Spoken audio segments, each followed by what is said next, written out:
Cold War propaganda. So our thesis is that wartime propaganda during the Cold War in the US and Russia used different strategies and modes of delivery in order to reach a broad spectrum of people in each respective country. So the purpose of our presentation is to analyze the differences in the Cold War propaganda of the US and Russia. So the Cold War was a tense standoff that endured 4.5 decades. It overshadowed every corner of the globe. The two main superpowers of the Cold War were the US and Russia.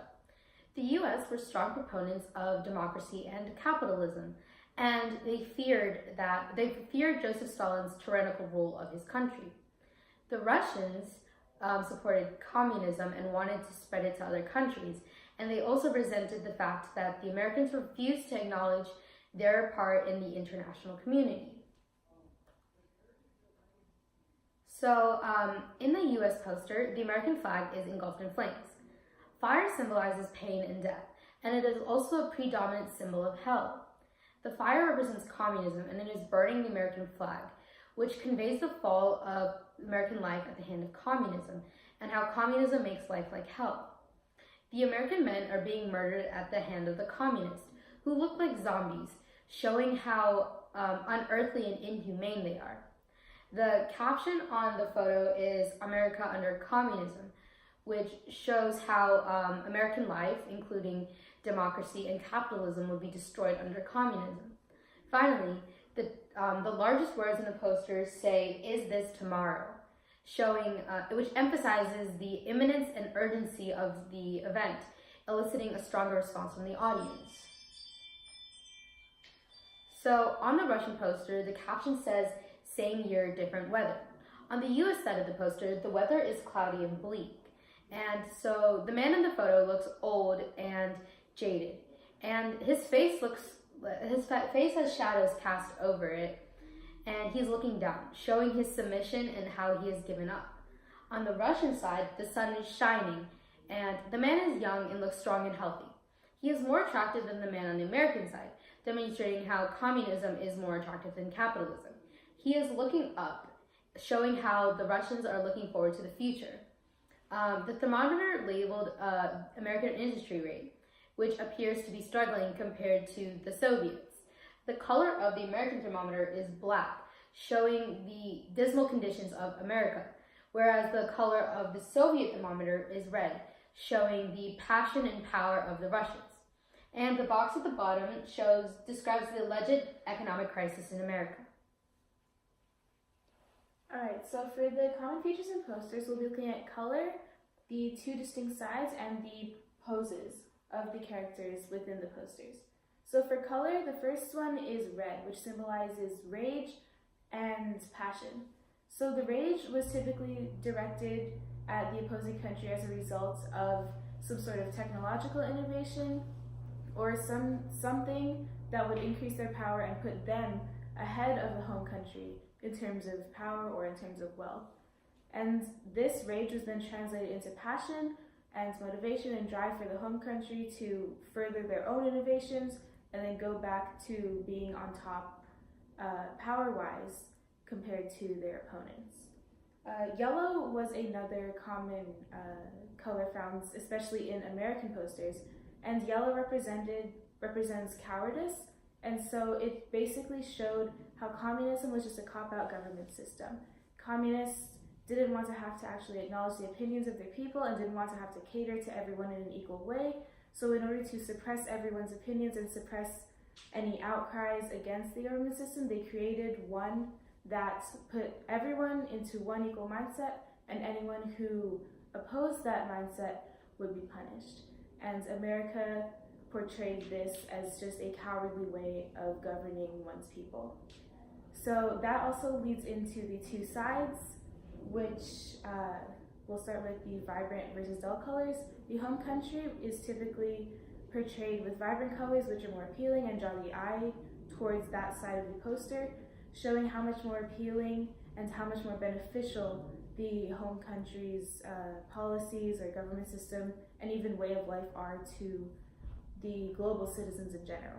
While the opposition is portrayed in dull colors, which do not typically appeal to people and do not draw the eye to them, showing how if they're not going to appeal in the poster, they're not going to appeal to the citizens in real life, and it's not going to benefit them in any way.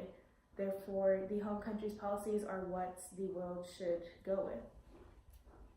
The next one is the two sides. In this, we'll be analyzing US versus Russia, and these typically show either one side attacking the other, or how much better one country is than the other, either in terms of economics, politics, or social aspects.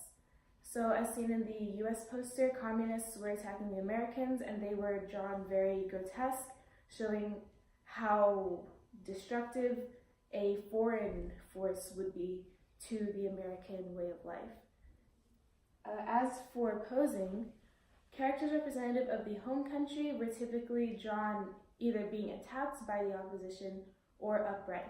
When they were drawn upright, it was symbolic of them being sturdy and strong, and them having a strong mindset to continue perpetuating their country's way of life and their country's economy and government throughout the whole world, so that everyone could benefit in the same way that they do. Characters depicting the opposing side were typically hunched over and hidden, shrouded in shadows, and just like how villains in mass media are typically cloaked and very shadowy in character design and color, it was portraying the enemy as a villain who was only out for their own benefit, and how, though they may seem as if they want to help, they in no way are trying to help you. They're just there for their own benefit. So for the US speech, this one is by John F. Kennedy, and it's his remarks at the Rudolph Law Platz on June 26, 1963. So his tone throughout the whole speech is very humbling and encouraging towards the people of his own country. So he's directing his speech, or he's focusing his speech on aspects of the US economy and US politics and its allies, rather than the aspects of Russia and its allies. So the first thing he says is, freedom has many difficulties and democracy is not perfect. So right off the bat, he's acknowledging that though this is a system that he very strongly advocates for, he realizes that there is room for improvement. And that sort of raises his credibility as a speaker, because he's not saying, oh, this is a perfect system. He's saying this is the better system, but it still has room to improve. And because it is a democracy, and because he's advocating for democracy, he's implying that his citizens can contribute to how they improve that system. He then goes on to say, vitality and force, hope and determination of the city of West Berlin, and separating families, dividing husbands, dividing the people who wish to be joined together. So by using strong word choice like this, he is eliciting strong emotional response and basically boosting the ego of US citizens and its allies by showing you are this strong, and you refuse to drag out this system that communism does of separating people who wish to be joined together and who in their rights have a right to be joined together. So he's boosting the ego. He's telling his citizens and the allies of his citizens that they are doing the right thing, and by doing so, they can further teach others to do the right thing by encouraging them on a moral level rather than just a political level. So his tone is primarily humbling, where he knows the faults of his own country and their improvements, but he also knows that his country is strong enough to influence the others to do what is right to him. So for the Russian speech, it's Joseph Stalin's response to Winston Churchill's Iron Curtain speech on March 1946, and Stalin's tone is quite different from Kennedy's tone, in that Stalin's tone for the first half of his speech is pretty much attacking the opposing side. So he's focusing on what his enemies are doing wrong rather than what his allies are doing right.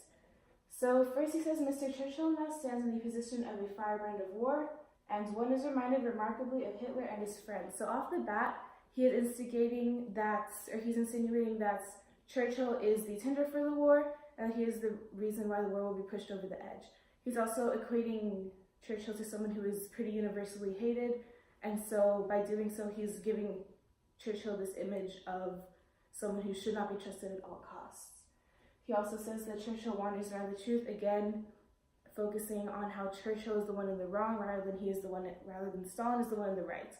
His tone, while in the beginning is attacking the opposition, it later changes into one of pride, where he says communists are reliable, daring, and self-sacrificing fighters. And when his tone changes, you can also see his word choice changing.